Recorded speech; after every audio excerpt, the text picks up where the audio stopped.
Sahabat YKB yang diberkati oleh Tuhan, satu sukacita bagi saya karena saat ini kita kembali berjumpa dalam program siar YKB, Wasiat Kekal. Satu program renungan firman Tuhan yang memandu kehidupan saya dan saudara.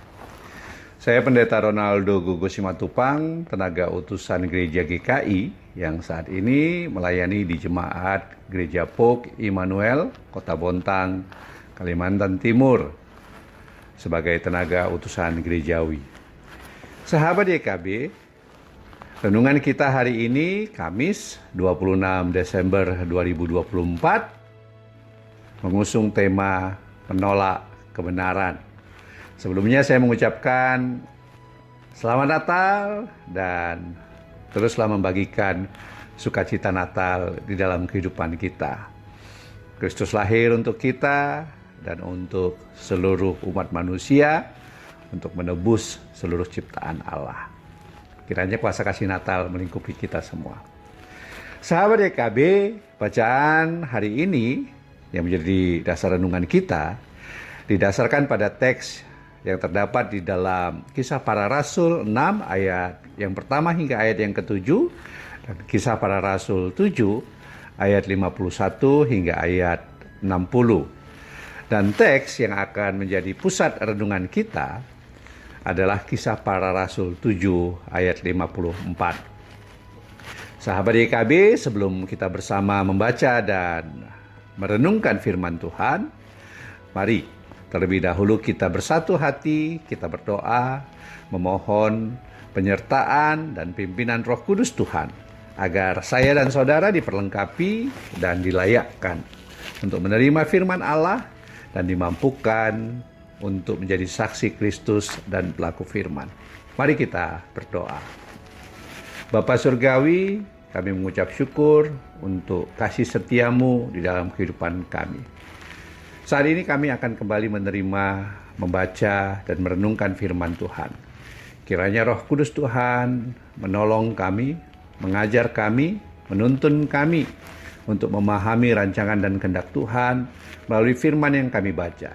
Sehingga kehidupan kami dapat senantiasa diperlengkapi, kami diteguhkan di dalam iman, dan kami dimampukan terus menjadi saksi Kristus dan pelaku firman Tuhan. Sehingga seluruh dunia dan segenap ciptaan-Mu menerima pernyataan kasih-Mu melalui kesaksian hidup kami yang seturut dengan firman-Mu. Di dalam nama Tuhan Yesus kami berdoa. Amin. Sahabat YKB yang diberkati oleh Tuhan, mari kita baca dan perhatikan Kisah Para Rasul 7 ayat 54.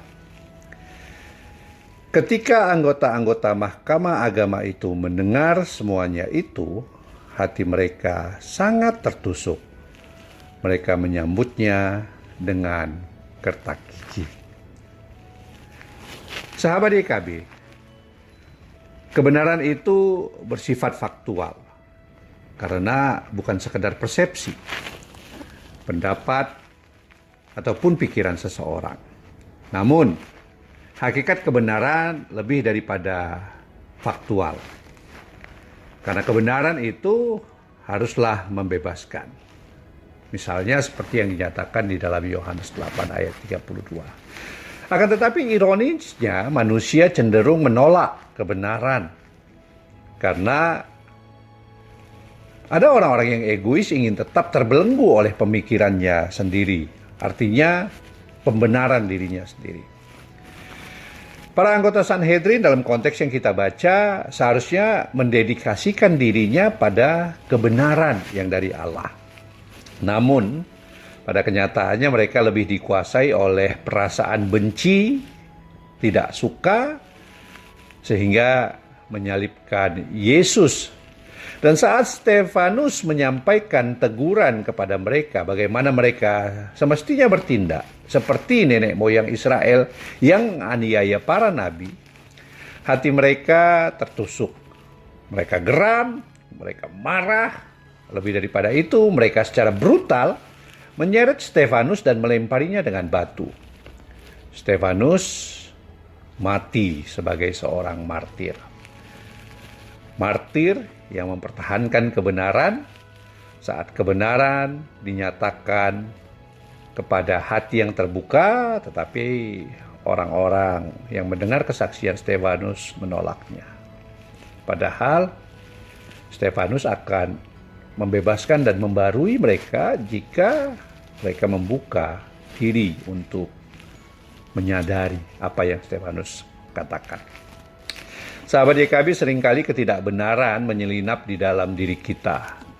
Tetapi kita sering membiarkan dan merawatnya sehingga menjadi pembenaran, dan akibatnya saat kita diperhadapkan dengan kebenaran yang sesungguhnya, naluri pembenaran itu menjadi mekanisme pertahanan diri, self-defense. Dan kita mencari berbagai alasan pembenaran diri agar kita bisa menyingkirkan kebenaran yang sesungguhnya. Kita menolak kebenaran yang sesungguhnya karena merasa tidak aman. Kita berlindung di balik topeng kepalsuan, dan topeng kepalsuan kita di dalam kebenaran yang sesungguhnya itu terbuka. Dan tampaklah siapa kita yang sesungguhnya. Nah, sahabat YKB, kebenaran Kristus adalah kebenaran yang sesungguhnya. Kebenaran Kristus menyingkapkan semua kepalsuan, kemunafikan di dalam diri kita agar kita dapat sungguh hidup benar, sesungguhnya sesuai dengan rancangan dan kehendak Allah. Kiranya apa yang dinyatakan oleh Stefanus, kebenaran ilahi, kebenaran Allah, kesaksian sekalipun harus menjadi martir, dapat menjadi perenungan yang berharga bagi kita. Dan saya dan saudara hidup di dalam kebenaran Allah yang sesungguhnya, seturut dengan kebenaran Kristus, dalam teladan, di dalam kasih-Nya, dalam pengorbanannya, dan dalam kesediaannya mewujudkan rancangan dan kehendak Allah. Mari kita berdoa. Melalui firman-Mu, kami boleh belajar untuk dapat menemukan kebenaran yang sesungguhnya di dalam kehidupan kami. Di dalam iman dan pengharapan kami, seturut dengan teladan, kasih, dan pengorbanan Kristus, kiranya kami menemukan kebenaran yang sesungguhnya melalui kuasa dan kasih Kristus yang kami percaya dan kami alami. Dan kami pun dimampukan untuk meneruskannya dalam kehidupan kami bagi sesama. Roh Kudus, tolonglah kami untuk menemukan kebenaran yang sejati, sehingga kehidupan kami ini senantiasa bersaksi dan memuliakan Allah. Dan semakin banyak ciptaan Allah yang menerima keselamatan di dalam kuasa dan kasih Kristus. Dalam nama Tuhan Yesus kami berdoa. Amin. Sahabat YKB yang dikasihi oleh Tuhan, kiranya renungan kita hari ini menjadi berkat bagi saya dan saudara. Dan jika saudara diberkati, jangan lupa untuk subscribe, like, dan juga bagikan link wasiat YKB ini bagi sebanyak mungkin jalinan sahabat dan saudara yang kita miliki, agar semakin banyak orang percaya yang menerima firman Tuhan, diberkati di dalam kuasa kasih Tuhan, dan menjadi saluran berkat bagi sesama. Tuhan beserta kita. Tuhan Yesus memberkati kita. Salam.